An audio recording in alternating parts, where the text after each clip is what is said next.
Yes, top of the morning to you. Shout out to all my subscribers. Shout out to all my followers, even those who have not subscribed to my channel. Shout out to all the decent police officers in Jamaica. Shout out to the teachers, the soldiers, the firemen, the correctional officers, the man on the street side that sell the cart, the gardeners, everybody in Jamaica who help the society stay afloat. Because a society depends on everybody. Not everybody could be police, not everybody could be bankers. We need everybody to make the society work. So we should respect everybody in the society because they also play a role in our society. So this morning, let us talk about policing and politics. If you notice my channel, I do not dabble in politics. I do not spend any time talking about politics because I just like to stay away from everything that is I consider to be corrupt. And as far as I'm concerned, Jamaican politics is the most corrupt politics on the face of the planet. Now, let's talk about policing and how politics is affecting policing in Jamaica. And it has been doing this for years, and it would appear as if they are not going to hop off that train which seems to be running Jamaica's society to a wreck, if our memory serves right, because as Jamaicans we need to have good memory. The first commissioner of police who was politically appointed from the military, Trevor McMillan, was done under the PNP government. And that was one of the biggest mistakes that the government has ever made at that time, because Trevor McMillan did nothing but destroy the Jamaica Constabulary Force, and in doing so, destroyed the whole crime structure of Jamaica. But he's now the past. But it would appear as if Jamaica is still living in the past, because our politicians are still using military personnel for commissioner of police. Remember, so let us talk about Major Anthony Anderson as we speak, because you will never hear me from this point on. I've stopped doing that for some time ago. Mention the Major as the Commissioner of Police. No. So it is safe to say that Jamaica does not have a Commissioner of Police. And any country that does not have a Commissioner of Police, then that country is becoming a criminal state. Now, the Jamaica Labour Party has appointed the Major as Commissioner of Police.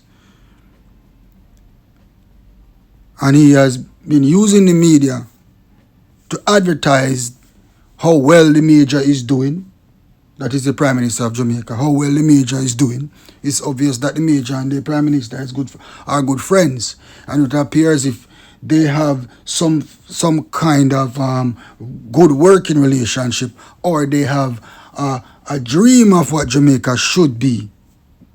And as far as I'm concerned right now, that Jamaica is heading for nothing but destruction as it relates to crime and violence. Now, we are living in a society where our police officers are nothing but cowards, especially our senior officers.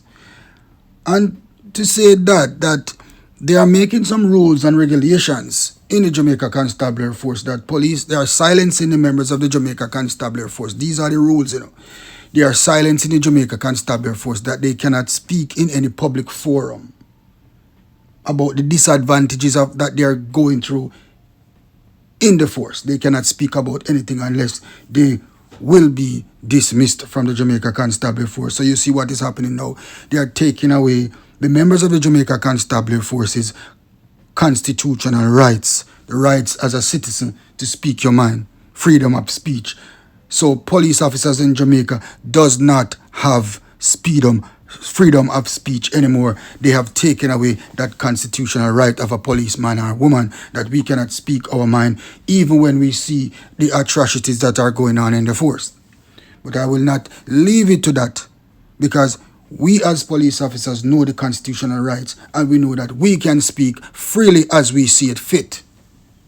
And if I was still a member of the Jamaica Constabulary Force, they would have to fire me, because I would be speaking out about every atrocity in the force that I see.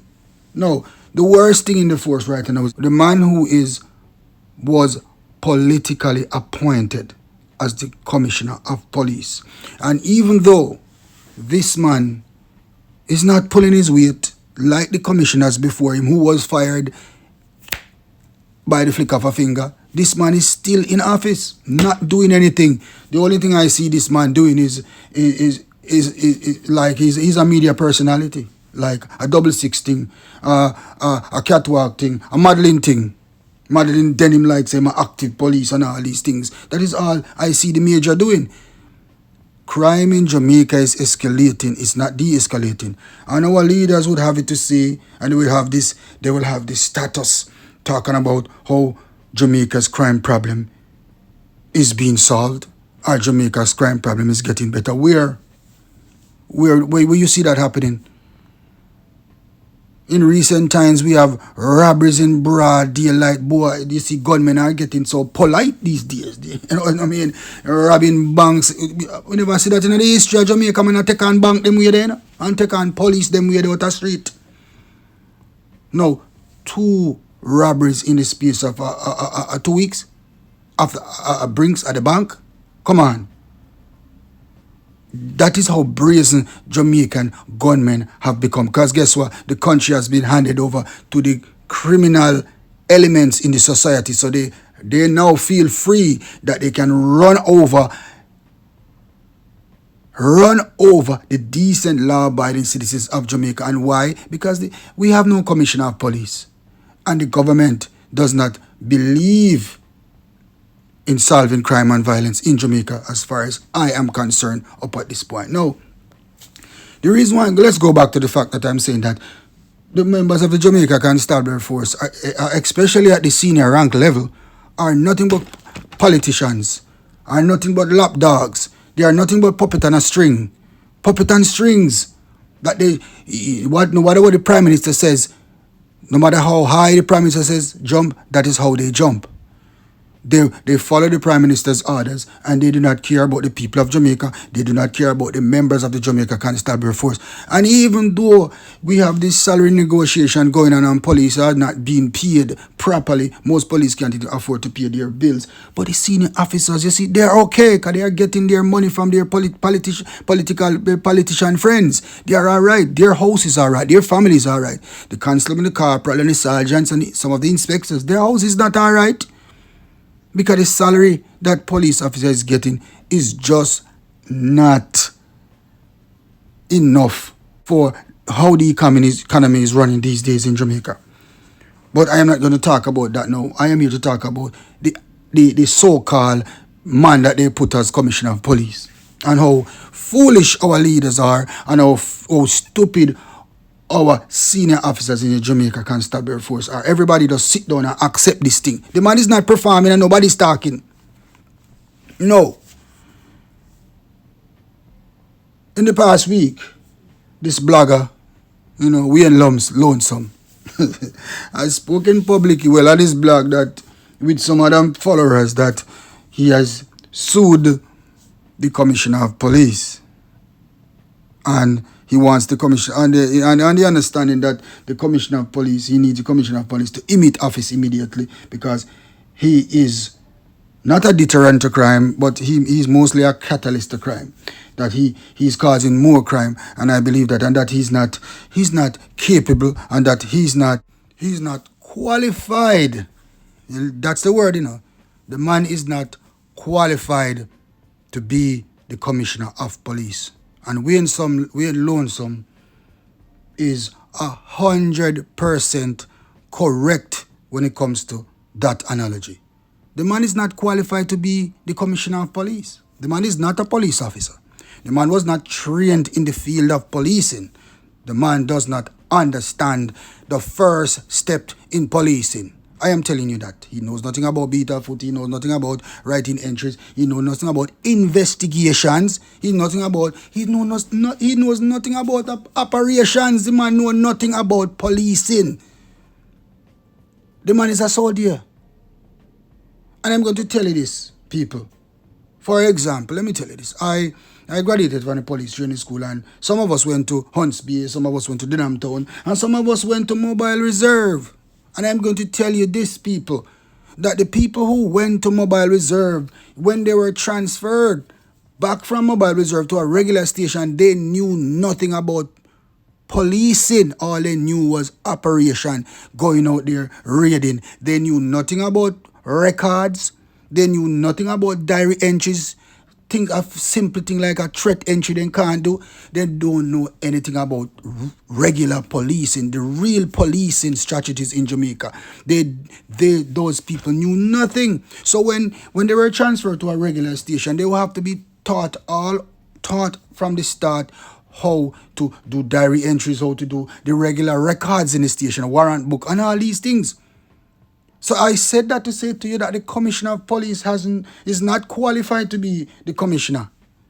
Major Anthony is not qualified to be the commissioner of police because he does not have all of these training that a policeman has. The man is not a police. And the embarrassment of the whole situation is this. Even though the man went and embarrassed the prime minister in public and TV, while they were having their talks about crime in international wise, you know what I mean? The man still keep the man beside him. Why? What secrets does the major have for the prime minister that this man is failing so obviously and is still considered to be the commissioner of police by certain people, not me? Not Wayne Lonesome as far as I'm concerned. So no, Wayne Lonesome is suing, and even though I believe that this lawsuit of Wayne Lonesome will not go anywhere. Mr. Wayne Lonesome is a good move, but it's a right move, it's a relevant move. But I do not believe that your lawsuit is even going anywhere. So I don't even want to talk about it more but I will applaud you for the effort that you have been taking into removing this man from office. And I am going to tell you this, the way I see it, the only way that the major will be removed from the post of commissioner of police if he himself decide that he's going to resign. I am telling you that. Because I don't know what kind of secret he has for the Prime Minister of Jamaica. Why this man cannot be replaced. Why this man can't be replaced. I will not be replaced. And the question that I need to ask, so you are going to tell me, Mr. Prime Minister, that within the Jamaica Constabulary Force, and all these senior officers, that you cannot find one qualified officer, gazetted officer of the Jamaica Constabulary Force to fill the office of Commissioner of Police? That is my great question. You are telling me that you cannot find one good, qualified, uncorrupted police officer to fill the office of Commissioner of Police? Or is it that they are there, but you do not want to use these men because these men will not be your puppet? Is that the case, Prime Minister? God, it is obvious that the Commissioner of Police is failing. The country is failing because this man is failing. The country is failing because you fail. You fail to allow the members of the Jamaica Constabulary Force, or even the members of the public in Jamaica, to vote for a qualified and proper person to be the Commissioner of Police.